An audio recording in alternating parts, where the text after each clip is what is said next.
Saudara-saudaraku sekalian sebangsa dan setanah air, seluruh rakyat Indonesia. Bersama ini kami Lembaga Kedaulatan Rakyat Indonesia atas nama seluruh rakyat Indonesia menyampaikan bukti-bukti penjajahan dan perampasan terhadap hak kedaulatan rakyat Indonesia.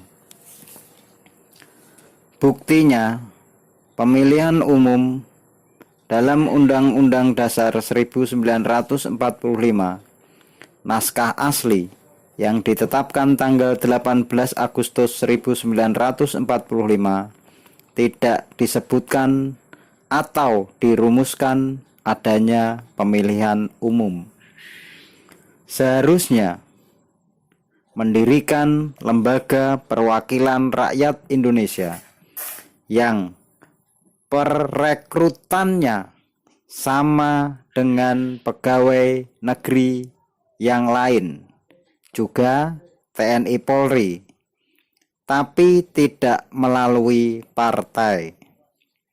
Jadi, Dewan Perwakilan Rakyat yang dimaksud adalah rakyat Indonesia yang bekerja pada Lembaga Perwakilan Rakyat Indonesia yang dipilih atas nama Kantor Perwakilan Rakyat Indonesia untuk menghadiri rapat DPR atau menghadiri sidang MPR.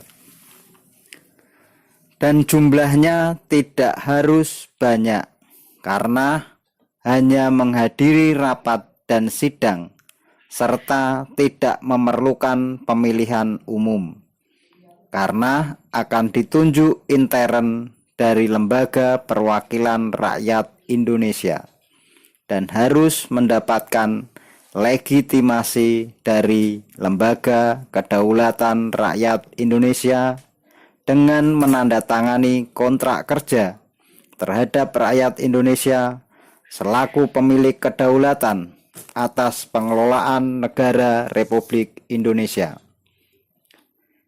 Tugas DPR adalah sebagai perencana undang-undang dan peraturan pemerintah serta sebagai pengawas jalannya undang-undang dan peraturan pemerintah.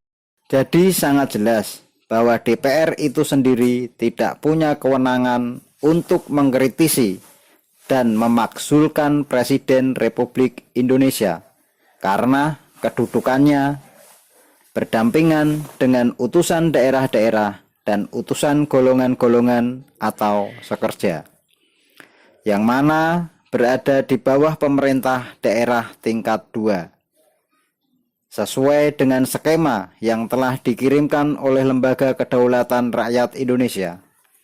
Jadi, pemilihan umum itu hanya kepentingan partai, bukan kepentingan rakyat Indonesia, yang pada dasarnya banyak menimbulkan konflik politik, tidak menghasilkan apa-apa.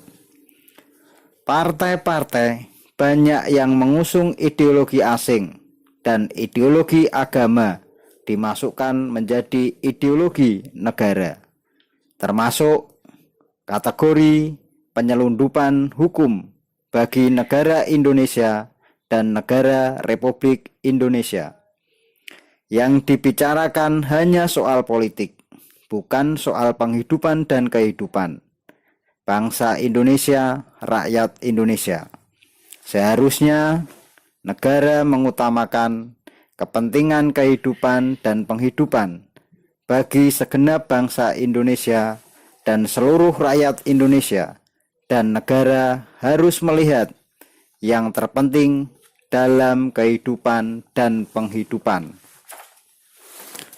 Kalau dalam tatanan Jawa disebut urutannya adalah pangan, sandang, dan papan. Utama pangan dulu yang harus terpenuhi. Yang kedua adalah sandang, yang bukan hanya baju, tentunya juga pengetahuan. Baru ke arah papan, di mana negara harus mendesain dan memprogram papan untuk bernaung yang layak bagi kemanusiaan. Jangan hanya bicara energi bahan bakar. Sesungguhnya yang paling utama adalah energi kehidupan dan penghidupan. Kekeliruan bangsa ini hanya selalu bicarakan politik, penguasaan usaha, ataupun penguasaan agama yang selalu bicara dan bicara tanpa henti-hentinya, sehingga lengah masalah pokok, pangan, sandang, dan papan tidak pernah dibicarakan. Hanya terlalu banyak khotbah agama-agama yang sangat tidak penting. Di masa dunia terancam oleh kekurangan pangan, maka terjadi terkaget-kaget, gelisah karena tidak pernah dipikirkan tentang itu, dan sesungguhnya keprihatinan akan terjadinya krisis pangan dunia sudah disampaikan Binangun Nusa Antara ke FAO dan Bank Dunia, namun terabaikan. Setelah terjadi, semua pada kebingungan karena negara hanya diisi dengan politik, penguasaan ekonomi, dan penguasaan agama. Bangsa Indonesia, rakyat Indonesia terbelenggu oleh kepentingan politik, kepentingan ekonomi, dan kepentingan agama yang banyak menghabiskan energi negara yang seharusnya untuk kepentingan bangsa dan rakyat Indonesia. Pemilu hanya kepentingan kelompok-kelompok, golongan-golongan yang semua sesungguhnya adalah partai.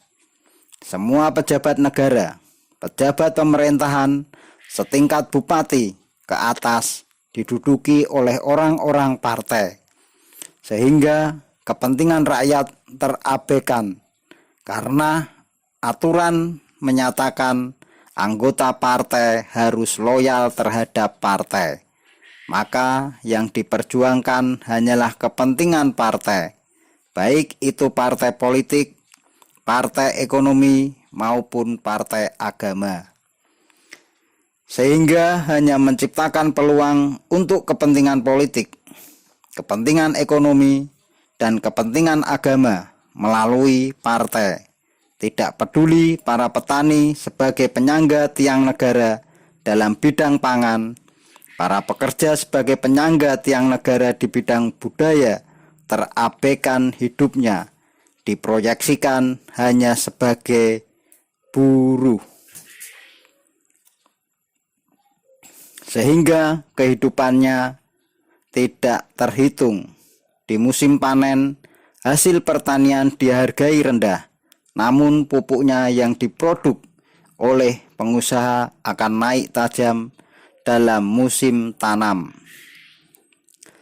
Para pekerja sebagai penyangga tiang negara di bidang budaya dihargai sangat rendah, sehingga para pekerja banyak yang bekerja di swasta karena negara tidak berniat membuka lapangan kerja bagi rakyat Indonesia yang seluas-luasnya, yang akhirnya pekerja hanya menjadi budak-budak ekonomi.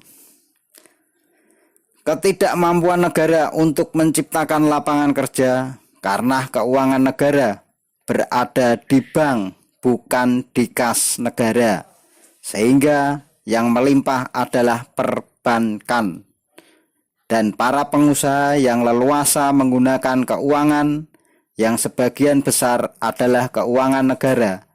Karena kalau uang negara ada di bank, maka bunyinya bukan uang negara, tapi menjadi uang bank tersebut yang bisa digunakan oleh siapapun. Disitulah rakyat Indonesia akhirnya terjajah oleh sistem. Pendidikan yang istilah Jawa masuk dalam sandang, itu pun sangat kelihatan sekali perkembangan pendidikan nasional dengan pendidikan swasta agama sangat timpang, karena di pendidikan swasta agama banyak menerima bantuan dari keuangan negara yang seharusnya negara fokus terhadap pendidikan nasional. Nyatanya, sekolahnya banyak yang ambruk dan itu sudah tidak menjadi rahasia umum. Sementara pendidikan swasta agama makin megah dan kuat. Guru-gurunya banyak yang mengambil guru negeri. Padahal sekolah-sekolah swasta agama lebih ke arah bisnis yang berkedok pendidikan yang seharusnya tidak menjadi tanggung jawab negara, apalagi menggunakan keuangan negara. Akhirnya bangsa kita, generasinya menjadi tidak loyal terhadap negara, tapi hanya loyal terhadap agama. Bahkan siswa yang lulus di pendidikan negeri harus dites ulang. Akhirnya menyatakan bahwa pendidikan nasional kita tidak kredibel. Yang seharusnya lulusan dari pendidikan negeri tidak perlu dites ulang. Dan negara harus menempatkan siswa dari sekolah negeri untuk bekerja pada negara tanpa tes dan ditempatkan sesuai disiplin ilmu yang diikutinya. Dan itu harus berlaku karena negara harus melindungi aturan-aturannya.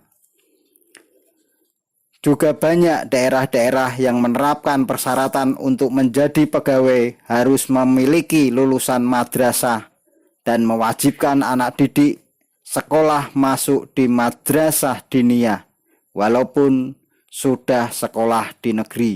Ini adalah makar terhadap negara.